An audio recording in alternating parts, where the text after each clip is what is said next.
Au sommaire aujourd'hui, le Fujitour, toutes les innovations Fuji présentées par David Després. Une interview de Marc Zins sur les applications et les modes d'appropriation de l'intelligence artificielle par les radiologues. Une rencontre exclusive avec Paul Chang, professeur à l'Université de Chicago, spécialiste de l'intelligence artificielle, qui nous livre ses réflexions sur le machine learning, le deep learning et le rôle des radiologues demain. Et bien sûr, le décryptage de l'actualité avec mes invités. La Médicale vous présente le journal du RSNA.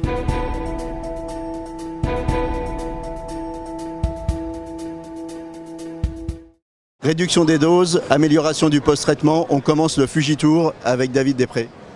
Nous présentons sur l'Innovality aujourd'hui pour la première fois aux États-Unis les reconstructions itératives qui permettent, comme on l'a vu déjà sur d'autres modalités comme le scanner, une réduction importante de la dose et ou une amélioration de la qualité d'image.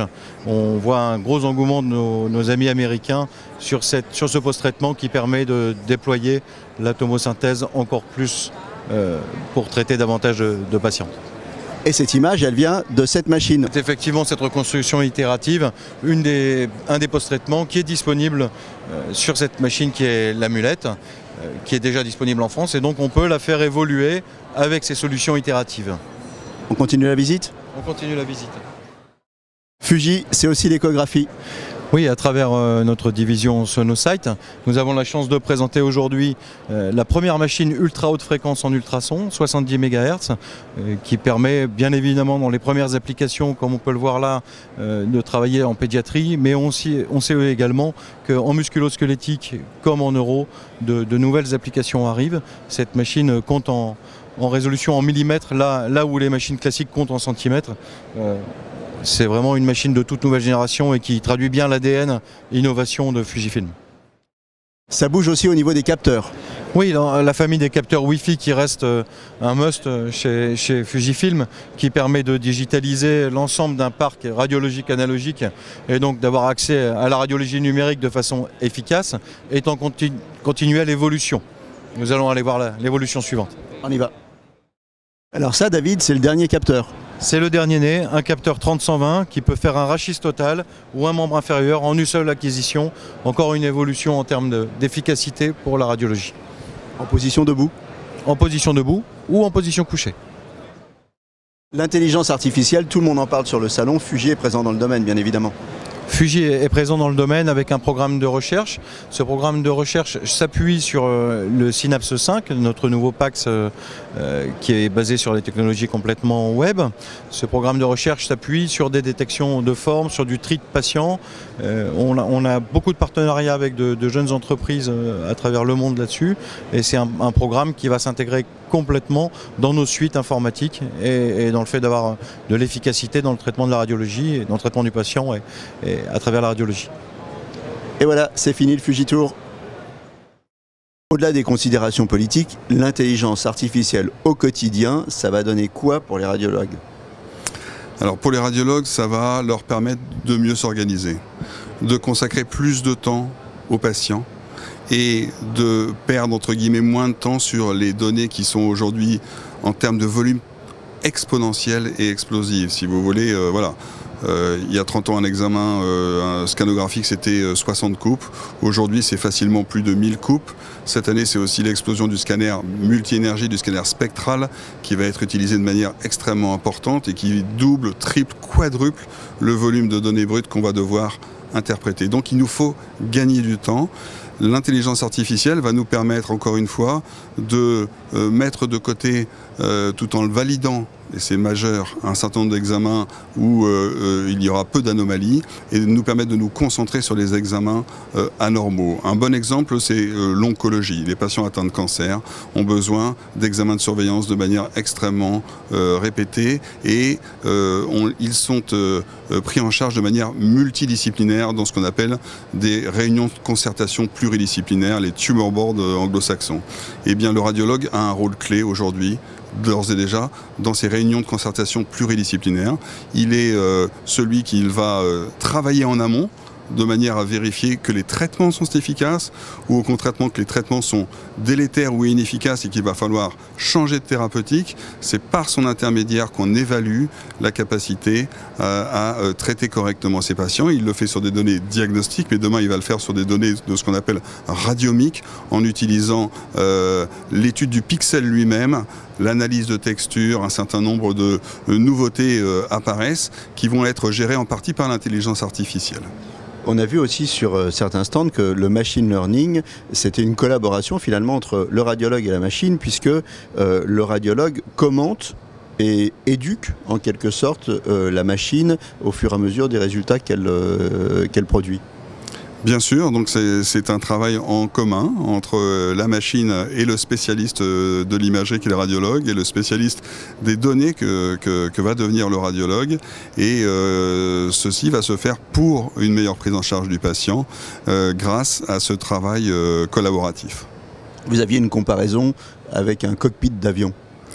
Oui, alors pour ceux qui craindraient pour l'avenir de notre spécialité, imaginez un cockpit d'avion, un cockpit d'Airbus A320, il y a des boutons partout, il y a beaucoup d'intelligence, il y a beaucoup d'ordinateurs qui vont vous aider, et un être humain au centre qui doit être capable d'assimiler tout ça et qui a une vision sur ce cockpit. C'est un peu l'image d'un radiologue.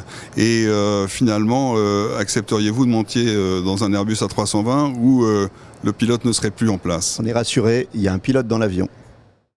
I heard you say that artificial intelligence is like a car, and we are in a car anyway, and we could be either on the driver's seat or either in the trunk. Are you still okay with that? Absolutely, because as I said, the thing that's going to drive this are the use cases. What are the actual applications that are actually going to help us as physicians help our patients? The engineers are brilliant people. The data scientists, brilliant people. Computer scientists, brilliant people, but they don't understand the use cases. We have to stay engaged not only to define the appropriate use case, how appropriately to consume this technology, but we're the ones that have to know how to validate these technologies in a safe way.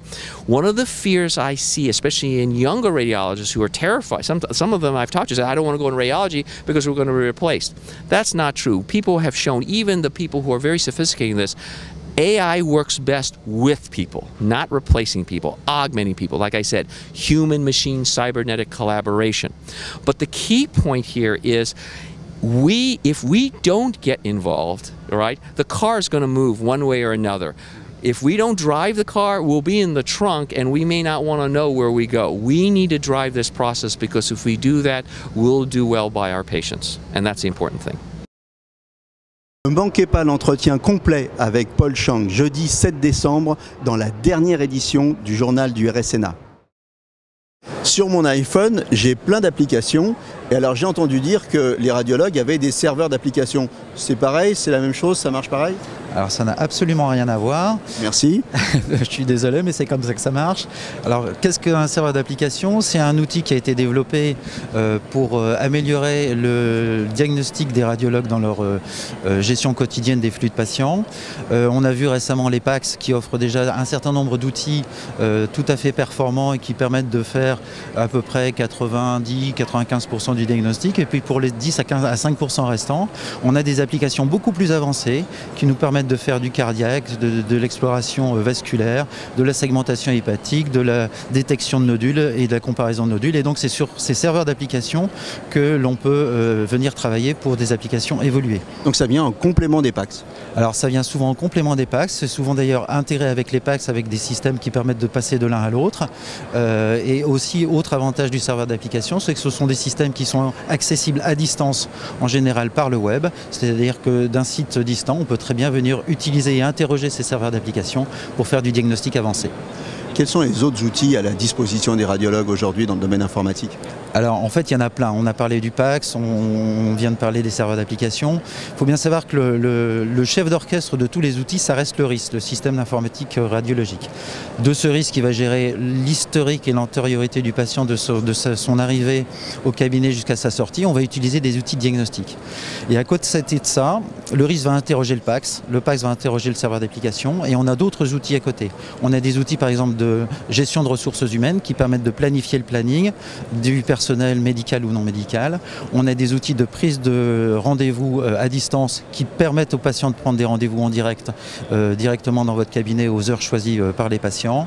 Et on a aussi des outils de dosimétrie qui permettent d'analyser de manière cumulée les doses d'exposition aux radiations ionisantes sur toute la durée de vie du patient. Les tendances là, sur le salon d'évolution de tous ces outils? Alors la tendance, c'est que nous, on aimerait bien que tout ça, ça converge. C'est-à-dire qu'on n'ait plus tous ces multiples partenaires à gérer. Par exemple, sur les RIS et les PACS, une grande tendance actuellement est de faire de l'intégration entre les deux systèmes. C'est-à-dire qu'il n'y ait plus qu'un seul fournisseur de RIS et de PACS. On parle d'intégration des systèmes. Donc en fait ce que vous voulez c'est plus de communication, plus d'interopérabilité de tous ces systèmes. Ah, c'est clair parce qu'on nous parle toujours d'interopérabilité. C'est dur à dire. Interopérabilité. Allez on se le dit. Interopérabilité. En direct, tant pis pour moi. Effectivement l'idée c'est quand même de simplifier le travail de radiologue pour améliorer la prise en charge qu'il va avoir auprès du patient pour se décharger de toutes ces interconnexions informatiques qui nous prennent beaucoup de temps. Et c'est vrai que l'idéal c'est de converger vers des outils les plus facile d'accès possible pour pouvoir mieux se consacrer aux patients. Convergent. Je suis avec Hassan Safer, on est sur le stand Siemens, mais ce n'est pas en tant que Siemens que vous allez intervenir, c'est en tant que SNITEM que je vous interroge sur les tendances du RSNA. On est à un jour de la fermeture, donc les tendances de cette édition 2017. Les tendances à cette édition 2017 du RSNA, je les lis finalement avec 3 jours de recul. Je décrypte 3 axes majeurs sur lesquels l'industrie a apporté des avancées lors de cette édition. La médecine de précision, en tout premier lieu, avec des contributions significatives, des contributions en général qui portent sur la réduction de la variabilité des examens réalisés et qui s'incarnent dans différents types d'algorithmes, soit dans la phase de traitement, de post-traitement, soit dans les phases d'acquisition en amont. Le deuxième sujet, c'est une attention accrue portée aux patients, à la question de la qualité de l'expérience patient. On voit s'incarner des avancées dans ce domaine excessivement important, dans notamment les antennes en matière d'IRM, mais pas seulement, au travers d'examens qui sont réalisés en proximité du patient. Et enfin, troisième élément important, incontournable, qui a connu une résonance importante, la digitalisation avec de manière emblématique l'intelligence artificielle. Alors là, un très grand retentissement dans cette édition, elle est à peu près partout, l'intelligence artificielle.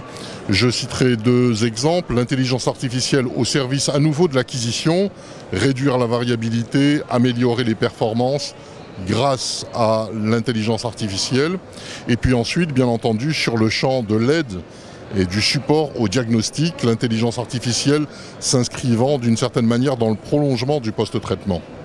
Merci pour votre analyse. La Médicale vous a présenté le journal du RSNA.